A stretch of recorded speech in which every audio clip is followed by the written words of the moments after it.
2017 से लेकर 2021 तक की ऑडिट रिपोर्ट दिल्ली विधानसभा के पटल पर प्रस्तुत की गई। इस रिपोर्ट में 8 चैप्टर हैं।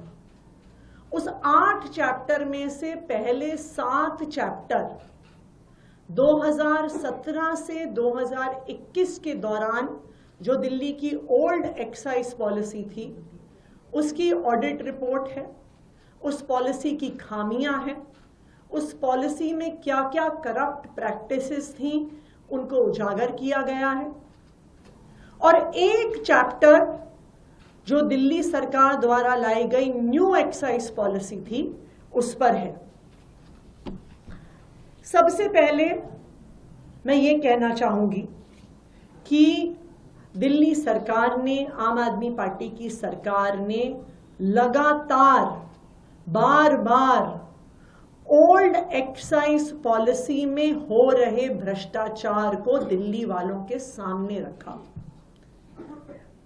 आम आदमी पार्टी की दिल्ली सरकार ने बार बार उजागर किया कि किस तरह से ओल्ड एक्साइज पॉलिसी में ब्लैक मार्केटिंग हो रही थी, कि किस तरह से ओल्ड एक्साइज पॉलिसी में शराब के दाम को इन्फ्लेट किया जाता था, किस तरह से लिकर मैन्युफैक्चरर्स ज्यादा मुनाफा कमाते थे गलत दाम बताकर। आम आदमी पार्टी की सरकार ने बार बार बताया कि किस तरह से ओल्ड एक्साइज पॉलिसी में हो रहे भ्रष्टाचार की वजह से, ब्रांड पुशिंग की वजह से लगातार हरियाणा से, यूपी से स्मगल होके शराब दिल्ली में आती रही।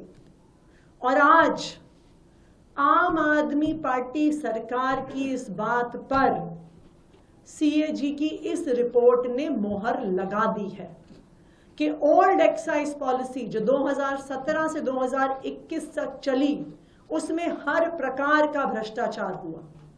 क्या कहती है ये सीएजी रिपोर्ट?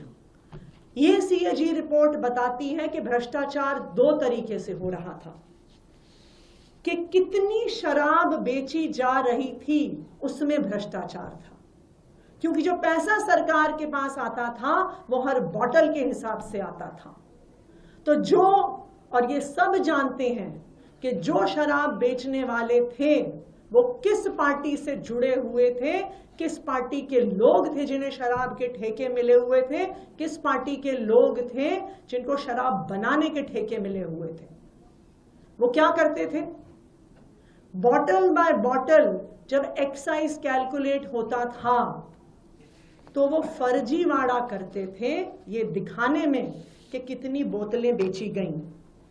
अगर आप इस सीएजी रिपोर्ट के चैप्टर 5 पेज 44 पे देखिएगा तो ये बताते हैं कि 28% से ज्यादा भ्रष्टाचार ये शराब के ठेकेदार कर रहे थे।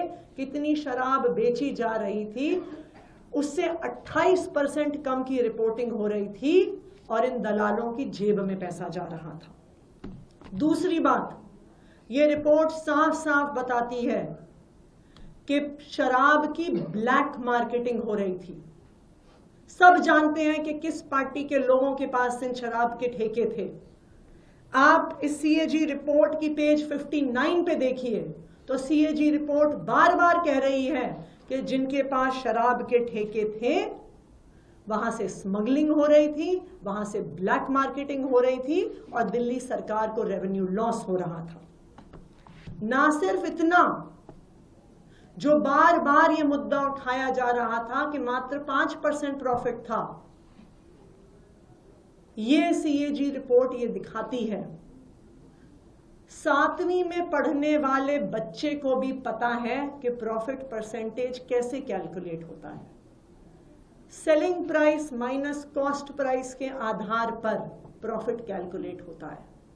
लेकिन इन शराब के ठेकेदारों ने गलत तरीके से कॉस्ट प्राइस को कैलकुलेट किया और 5% के नाम पर करोड़ों रुपए का मुनाफा कमाया। चैप्टर 6 पेज 58 ये सीएजी रिपोर्ट दिखा रही है कि किस तरह से गलत दाम दिखा दिखाकर देश भर से ज्यादा कॉस्ट प्राइस दिखाकर शराब के ठेकेदारों ने गलत तरीके से मुनाफा कमाया। ये सीएजी रिपोर्ट उसी बात को दोहरा रही है जो आम आदमी पार्टी की सरकार ने बार बार कहा कि ओल्ड एक्साइज पॉलिसी से दिल्ली के सरकारी खजाने को, एक्सचेकर को लॉस हो रहा है।